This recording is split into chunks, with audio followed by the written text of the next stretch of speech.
اللہ قرآن میں سورہ فاطر میں ہمیں آج بتا رہا ہے کہ جن باطل الہوں کو مشکل کشا سمجھتے ہو، جن کو اپنا حاجت روا سمجھتے ہو،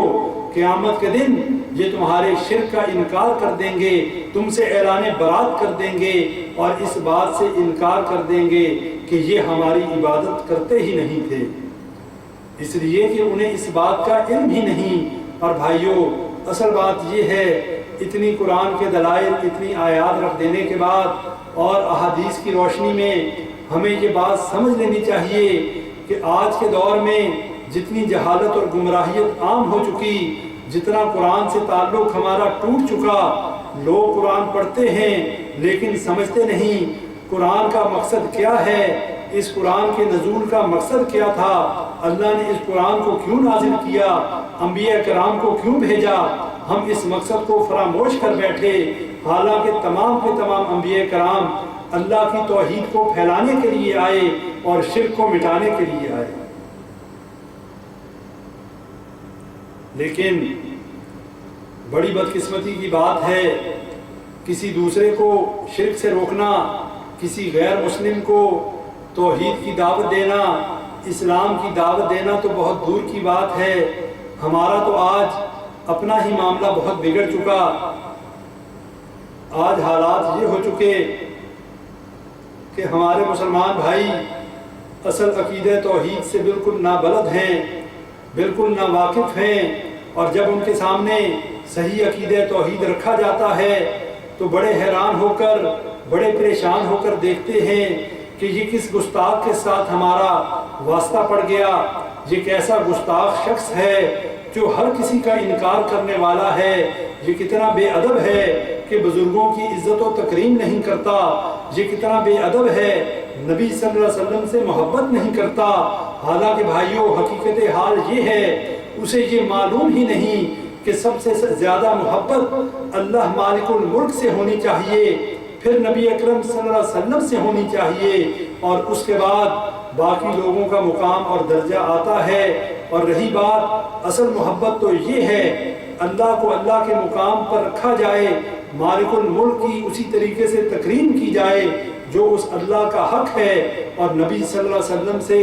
اسی طریقے سے محبت اور ان کا مقام وہی رکھا جائے جس پر اللہ نے ان کو فائز کیا۔ دین کے اندر غلو نہ کیا جائے۔ امام الانبیاء نبی اکرم صلی اللہ علیہ وسلم کو اللہ کے درجے پر لے جانا کفر اور شرک ہے، یہ کسی قسم کی بھی محبت نہیں ہے، یہ عقیدت نہیں ہے، بلکہ یہ صریحاً گستاخی ہے، اور نبی صلی اللہ علیہ وسلم نے اس کی تعلیم ہرگز نہیں دی۔ آج اگر صحیح عقیدہ بیان کیا جائے تو فوراً وہابیت کا اور گستاخی کرنے کا اور گستاخ ہونے کا فتویٰ لگ جاتا ہے، اور یہ بات میں نے آپ بھائیوں کے سامنے پہلے بھی رکھی، ابھی بھی اس حدیث کی روشنی میں کہ نبی صلی اللہ علیہ وسلم جب احد کے معرکے میں زخمی ہو گئے تو نبی صلی اللہ علیہ وسلم نے، حضرت انس رضی اللہ عنہ روایت کرنے والے ہیں کہ نبی اکرم صلی اللہ علیہ وسلم جنگ احد میں زخمی ہو گئے، آپ صلی اللہ علیہ وسلم کے اگلے 2 دانت شہید کر دیے گئے، تو اس موقع پر نبی صلی اللہ علیہ وسلم نے مشرکین مکہ سے مایوس ہوتے ہوئے یہ کہا، فقال کیف یفلح القوم شجوا نبیہم فنزلت لیس لک من الامر شیء، فرمایا کہ وہ قوم کیسے فلاح پائے گی جنہوں نے اپنے نبی کو زخمی کر دیا، اپنے نبی کا سر پھاڑ دیا۔ تو ایسے موقع پر قرآن کی آیات نازل ہو گئیں، لیس لک من الامر شیء، کہ اے نبی صلی اللہ علیہ وسلم آپ کو اس معاملے میں اختیارات نہیں ہیں، آپ کو کوئی اختیار نہیں کہ کسی کے بارے میں یہ فیصلہ کر سکیں کہ وہ فلاح پائے گا کہ نہیں پائے گا۔ اور پھر جیسا کہ ابو طالب کے واقعہ سے یہ بات معلوم ہوتی ہے کہ وہ کفر کی حالت میں مر گیا، وہ شرک کی حالت میں دنیا سے رخصت ہو گیا، نبی صلی اللہ علیہ وسلم کو بڑا رنج تھا، نبی صلی اللہ علیہ وسلم اس کے لیے دعائے مغفرت کرتے رہے اور فرمایا کہ جب تک مجھے اللہ منع نہ کر دے میں اپنے چچا کے لیے دعائے مغفرت کرتا رہوں گا۔ اللہ تعالیٰ نے سورہ توبہ میں آیات نازل کر دی کہ اے نبی صلی اللہ علیہ وسلم آپ کے لیے اور مومنین کے لیے یہ جائز نہیں ہے، ان کے لیے یہ جو ہے ان کے لائق نہیں ہے کہ وہ ایسے لوگوں کے بارے میں دعائے مغفرت کریں جن کے بارے میں یہ ثابت ہو چکا ہو کہ وہ اصحاب الجحیم ہیں، یعنی جہنمی ہیں، جہنم کے مستحق ہیں، کفر کی حالت میں دنیا سے چلے گئے۔ ایسے لوگوں کے بارے میں آپ کے لیے اور آپ کے جو ہے مومنین کے لیے، آپ کی امت کے لیے جائز نہیں ہے کہ ان کے بارے میں دعائے مغفرت کریں۔ اور اسی طرح یہ بھی فرما دیا اِنَّكَ لَا تَهْدِي مَنْ أَحْبَبْتَ وَلَكِنَّ اللَّهَ يَهْدِي مَنْ يَشَاءُ، اے نبی صلی اللہ علیہ وسلم جس کو آپ چاہیں اس کو ہدایت نہیں ملتی، بلکہ جس کو اللہ چاہے ہدایت اس کو ملتی ہے۔ وَهُوَ أَعْلَمُ بِالْمُهْتَدِينَ، اور اللہ تعالیٰ خوب جاننے والا ہے کون ہدایت یافتہ ہیں۔ اس آیت کا شان نزول بھی سن لیں۔ یہ آیت نازل ہونے کا موقع وہ ہے جب نبی اکرم صلی اللہ علیہ وسلم کا چچا ابو طالب فوت ہو گیا۔ نبی صلی اللہ علیہ وسلم کو بڑا دکھ اور رنج تھا، اس لیے کہ نبی صلی اللہ علیہ وسلم کی بڑی خواہش تھی ان کا چچا ایمان لے آئے، لیکن وہ ایمان نہ لایا۔ اللہ نے قرآن میں آیات نازل کر دیں کہ اے نبی صلی اللہ علیہ وسلم جس کو آپ چاہیں ہدایت اس کو نہیں ملتی، بلکہ ہدایت تو اس کو ملتی ہے جس کو اللہ چاہے، اور اللہ خوب جاننے والا ہے کہ کون ہدایت یافتہ ہے۔ بھائیو، یہ باتیں کتنی واضح ہیں، یہ کتنے واضح دلائل اور برہان ہیں کہ کوئی بھی یہ عقیدہ رکھے کہ نبی صلی اللہ علیہ وسلم اس کو جنت میں لے جائیں گے، وہ چاہے کیسے بھی عمل کرے، وہ چاہے جتنا مرضی شرکیہ عقیدہ رکھے۔ بھائیو، اگر جنت میں کوئی جا سکتا اور نبی صلی اللہ علیہ وسلم کسی کو جنت میں لے جا سکتے تو ابو طالب نے جتنی مدد، جتنی محبت اور جتنی حفاظت نبی اکرم صلی اللہ علیہ وسلم کی کسی دوسرے شخص نے نہیں کی، اور وہ اس بات کا زیادہ مستحق ہوتا اگر وہ جنت میں جا سکتا۔ لیکن اللہ نے فرما دیا، حدیث کے الفاظ ہیں، نبی صلی اللہ علیہ وسلم نے ہم تک یہ بات پہنچا دی کہ میرے ساتھ محبت اور میری معاونت کرنے کی وجہ سے اللہ ابو طالب کو سب سے ہلکا عذاب دے گا۔ اس کے پاؤں میں 2 آگ کی جوتیاں پہنائی جائیں گی، اور ان 2 آگ کی جوتیوں کی وجہ سے اس کا دماغ اس طریقے سے کھولے گا جیسے ہنڈیا چولہے کے اوپر جو ہے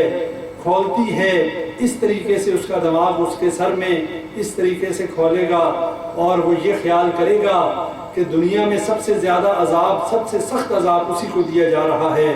سوال کرنے والے نے کہا، اے نبی صلی اللہ علیہ وسلم، آپ کے چچا کو آپ کے ساتھ معاونت کرنے اور آپ کے ساتھ آپ کی حفاظت کرنے، آپ کی محبت کا کوئی اس کو فائدہ ہوگا؟ فرمایا، میرا چچا جہنم کے وسط میں تھا، لیکن میرے ساتھ اس کی معاونت اور میرے ساتھ اس کی جو ہے میری سپورٹ اور میری مدد کی وجہ سے میں اسے جہنم کے کنارے پر لے آیا، لیکن وہ جہنم سے نکل نہیں سکتا، اس کے پاؤں میں 2 آگ کی جوتیاں پہنائی جائیں گی۔ تو بھائیو، یہ بات بھی آپ کے ذہنوں میں رہنی چاہیے، اور اس کے بعد یہ بات بھی اپنے ذہنوں میں رکھیں کہ جب اللہ تعالیٰ نے نبی صلی اللہ علیہ وسلم سے فرما دیا، حضرت ابو ہریرہ رضی اللہ عنہ روایت کرنے والے ہیں، قال قام رسول اللہ صلی اللہ علیہ وسلم حین انزل علیہ وانذر عشیرتک الاقربین، کہ یہ آیات نبی صلی اللہ علیہ وسلم پر نازل ہوئیں کہ اپنے قریبی رشتہ داروں کو اللہ کے عذاب سے ڈرائیے۔ تو نبی صلی اللہ علیہ وسلم نے کھڑے ہو کر فرمایا، کیا فرمایا؟ اپنے رشتہ داروں کو مخاطب کیا اور ان سے کہہ دیا، یا معاشر قریش، اے قریش کے گروہ، او کلمتن نہوہا اشتروا انفسکم لا اغنی عنکم من اللہ شیئا، اے قریش کی جماعت، یا معاشر قریش، اے قریش کی جماعت، او کلمتن نحوہا، اور اس کے علاوہ کوئی اور کلمہ فرمایا۔ کیا فرمایا؟ اشتروا انفسکم لا اغنی عنکم من اللہ شیئا، کہ اللہ سے اپنی جانوں کو اللہ کے عذاب سے بچا لو، اپنی جانوں کو اللہ کے عذاب سے بچا لو۔ کیوں؟ اس لیے کہ اللہ تعالیٰ کے ہاں میں تمہارے کام نہ آ سکوں گا۔ کیوں نہ آ سکوں گا؟ آگے بھی سن لیں، کہ فرما دیا یا عباس ابن عبد المطلب لا اغنی عنکا من اللہ شیئا یا صفیۃ عمۃ رسول اللہ لا اغنی عنکی من اللہ شیئا ویا فاطمۃ بنت محمد سلینی من مالی ما شئتی لا اغنی عنکی من اللہ شیئا۔ فرمایا اے میرے چچا عباس، میں تیری کوئی بھی مدد نہیں کر سکوں گا، اپنے آپ کو اللہ کے عذاب سے بچا لے۔ فرمایا اے میری پھوپھی صفیہ، میں تجھے بھی تیرے لیے بھی اللہ کے ہاں تیری کوئی مدد نہیں کر سکوں گا۔ فرمایا اے میری بیٹی فاطمہ رضی اللہ تعالی عنہا، میں تیری بھی کوئی مدد نہیں کر سکوں گا، دنیا کے مال میں سے اگر تو مجھ سے کچھ لینا چاہتی ہے مجھ سے لے لے، لیکن اللہ کے ہاں قیامت کے دن میں تیرے کچھ کام نہ آ سکوں گا۔ ایک طرف تو یہ عقیدہ ہے کہ نبی صلی اللہ علیہ وسلم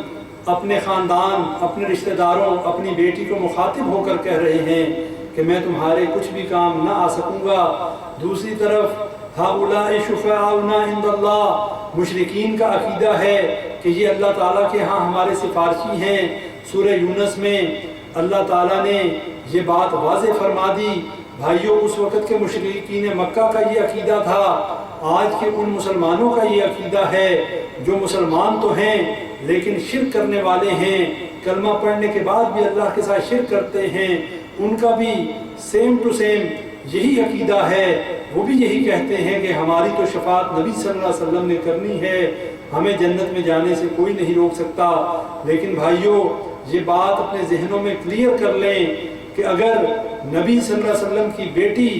نبی صلی اللہ علیہ وسلم کی بیٹی ہونے کی وجہ سے جنت میں نہیں جا سکتی، اگر نبی صلی اللہ علیہ وسلم کا چچا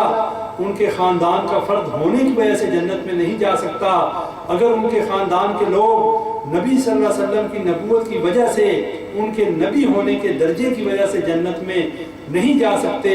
تو پھر دنیا کے اندر کوئی بھی ایسی ہستی اور کوئی بھی ایسا فرد نہیں کہ جو اس وجہ سے جنت میں چلا جائے کہ نبی صلی اللہ علیہ وسلم کے ساتھ قرابت ہے، نبی صلی اللہ علیہ وسلم کے ساتھ رشتہ داری ہے،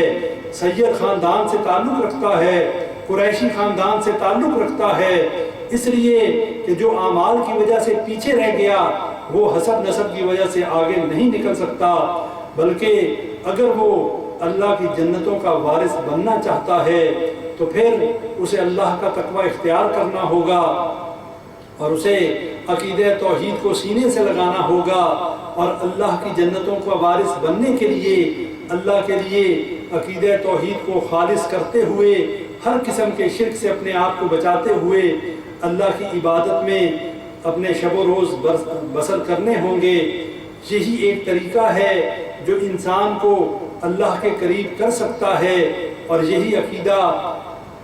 توحید جو ہے انسان کو جنت کا وارث بنا سکتا ہے، یہی عقیدہ توحید جو ہے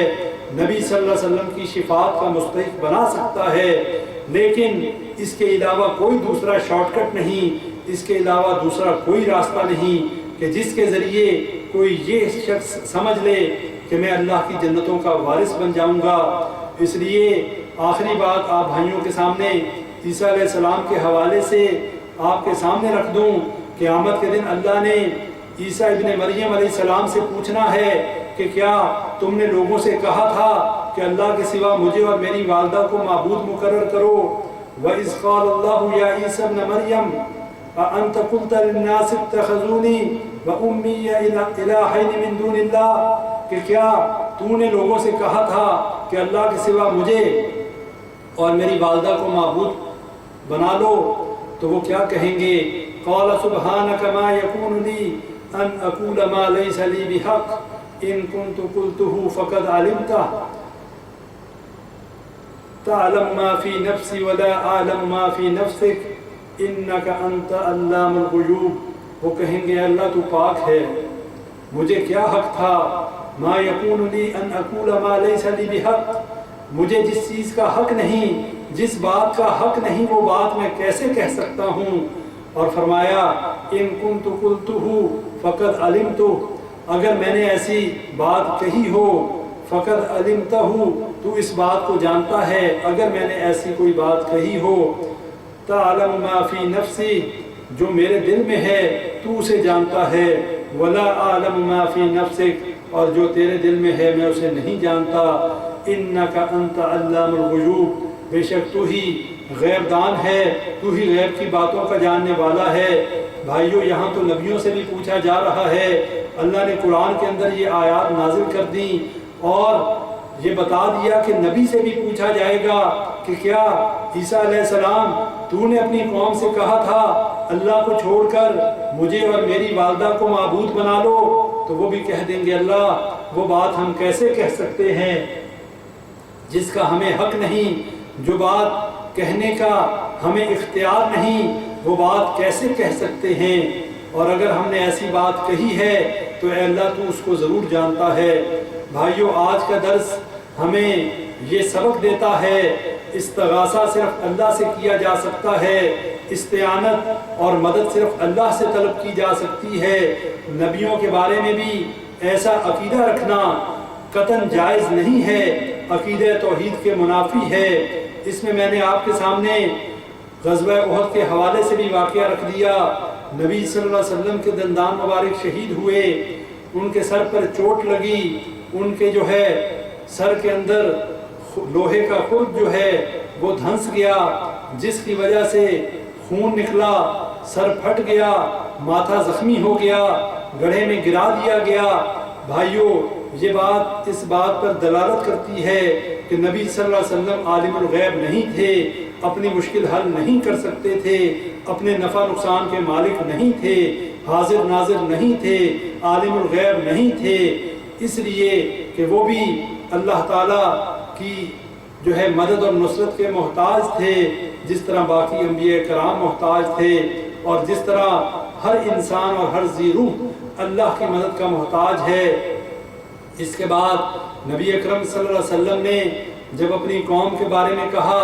کہ یہ کیسے جو ہے فلاح پا سکتی ہے جنہوں نے اپنے نبی کو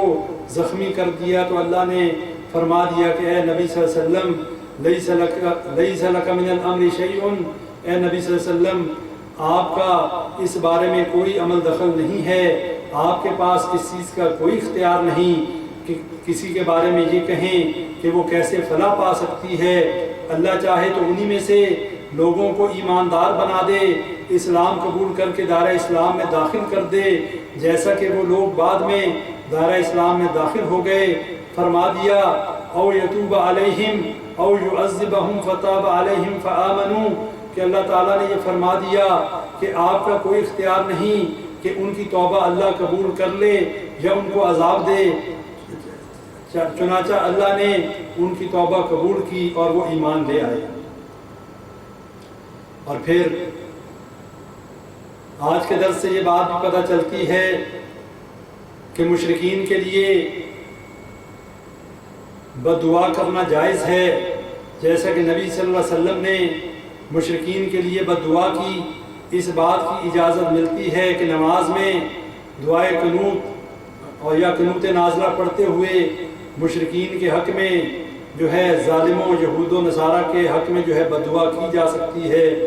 اور پھر قنوت میں کسی شخص کا نام لے کر لعنت بھی کی جا سکتی ہے۔ پھر آج کے درس میں ہم نے اس حدیث کے حوالے سے بھی جاننے کی کوشش کی کہ اللہ تعالیٰ نے نبی صلی اللہ علیہ وسلم کو یہ حکم دیا کہ وَأَنذِرْ عَشِيرَتَكَ الْأَقْرَبِينَ، کہ نبی صلی اللہ علیہ وسلم اپنے قریبی رشتہ داروں کو ڈرائیے، اللہ کے عذاب سے ان کو باخبر کر دیجئے، تاکہ کوئی آپ کا رشتہ دار یہ نہ کہہ سکے کہ ہمیں معلوم نہ ہو سکا، کوئی آپ کے رشتہ داری کی وجہ سے اس خوش فہمی میں مبتلا نہ ہو جائے کہ وہ جنت کا حقدار بن گیا۔ تو اللہ تعالیٰ نے یہ بات بھی واضح ہمارے لیے دلیل بنا دی، جب نبی صلی اللہ علیہ وسلم کا کوئی رشتہ دار جو ہے وہ قرابت کی وجہ سے، وہ تعلق کی وجہ سے جنت میں نہیں جا سکتا، تو ہم جیسے مسلمان، ہم جیسے غیر گزرے مسلمان اور آج کا ہر وہ مسلمان جو اللہ کے ساتھ شرک کا مرتکب ہے، وہ کس خوش فہمی میں مبتلا ہے کہ وہ اللہ کی جنت کا حقدار بن جائے گا۔ بھائیو یہ بات سوچنے کی ہے، آج کے اس دور میں اس توحید کو پھیلانا بہت ضروری ہے۔ اس لیے عقیدہ توحید، صحیح توحید، خالص توحید آج کل ناپید ہوتی جا رہی ہے، اس کی جگہ شرک و بدعت نے لے لی۔ توحید و سنت کو مٹانے والے شرک و بدعت میں بہت زیادہ آگے جا چکے ہیں، اور وہ لوگ شیطان کے اعلی کار بنتے ہوئے، شیطان کے نقش قدم پر چلتے ہوئے ہر طرف شرک و بدعت پھیلانا چاہتے ہیں۔ اس دور میں، اس وقت میں ہماری یہ ذمہ داری ہے، ہم توحید کو عام کریں، ہم اللہ کی وحدانیت کو، اللہ کی ربوبیت کو، اللہ کی الوہیت کو اور اللہ کے اسماء و صفات کے بارے میں جو غلط عقیدے لوگوں نے گھڑ لیے ان کا رد کرتے ہوئے لوگوں کے سامنے خالص توحید رکھیں اور سنت کو عام کریں۔ اللہ سے دعا کریں، اللہ تعالیٰ کہنے والا سب سے زیادہ محتاج ہے، سننے والا بھی جو ہے محتاج ہے۔ اللہ تعالیٰ ہم سب کو عمل کی توفیق عطا فرمائے۔ اللہ تعالیٰ ہمیں جب تک زندہ رکھے، ایمان پر زندہ رکھے، مرتے وقت ہمیں کلمہ نصیب فرمائے۔ اور اللہ تعالیٰ سے یہ دعا کریں، اللہ تعالیٰ ہمیں ہر قسم کے شرک سے محفوظ رکھے، ہر قسم کے شرک اکبر سے، ہر قسم کے شرک اصغر سے، وہ چاہے شرک خفی ہو یا وہ شرک جلی ہو، اللہ تعالیٰ ہمیں ہر قسم کے شرک سے محفوظ رکھے۔ ربنا تقبل منا انك انت السميع العليم وتب علينا انك انت التواب الرحيم سبحان ربك رب العزة عما يصفون وسلام على المرسلين والحمد لله رب العالمين۔